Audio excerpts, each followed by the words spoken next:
Hello friends, welcome to DS kitchen. આજે આપણે instant રવાના ઉત્તપમ બનાવીશું. તો રવાના ઉત્તપમ બનાવવા માટે આપણે 2 કપ રવો લીધો છે.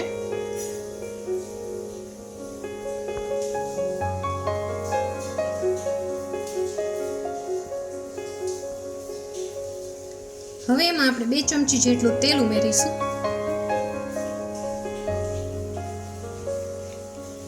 2 ચમચી દહીં ઉમેરીશું.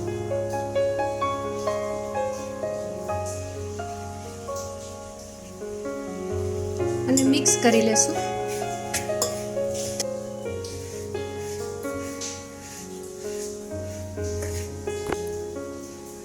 હવે એમાં થોડું પાણી ઉમેરતા જઈશું અને મિક્સ કરી લેશું.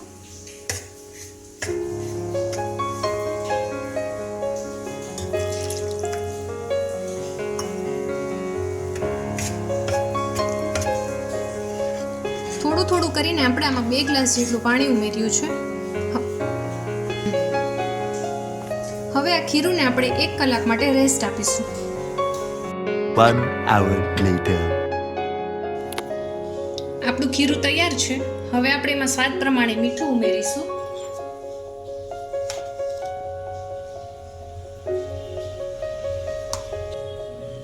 ખીરાની કન્સિસ્ટન્સી સેટ કરવા માટે થોડું પાણી ઉમેરીશું અને મિક્સ કરી લઈશું. ખીરાની કન્સિસ્ટન્સી આપણે આટલી રાખીશું. ઉત્તપમ બનાવવા માટે અહીંયા બાફેલું ઝીણું સુધારેલું બટેટું લીધેલું છે, ઝીણું સુધારેલું ટમેટું લીધેલું છે, ગાજરને ખમણીને લીધેલું છે, ઝીણું સમારેલું કેપ્સિકમ લીધું છે અને કોથમીર લીધેલી છે.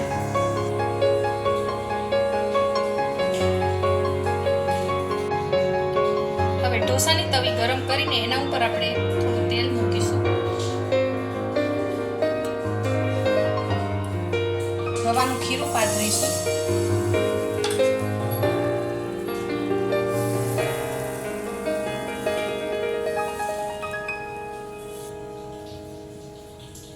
એની ઉપર ઝીણા સમારેલા બાફેલા બટેટા પાથરીશું.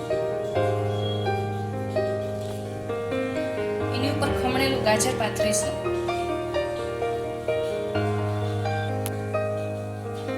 ઝીણા સમારેલા કેપ્સિકમ પાથરીશું.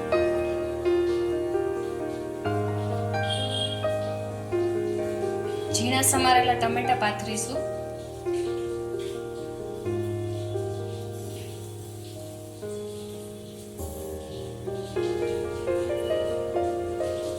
ઉપરથી મીઠું છાંટીશું.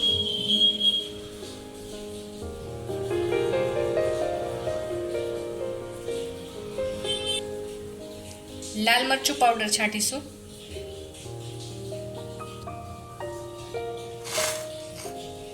બધું વેજીટેબલ તવીતાથી આ રીતે દબાવી લઈશું.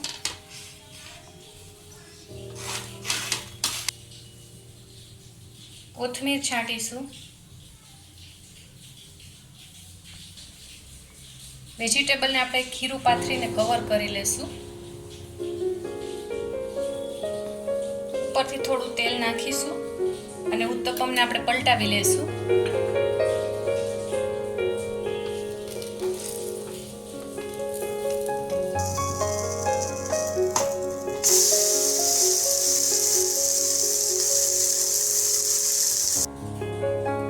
તો તૈયાર છે આપણા ઇન્સ્ટન્ટ રવાના ઉત્તપમ. તમને મારી આજની આ રેસીપી કેવી લાગી એ કમેન્ટ કરીને જણાવજો.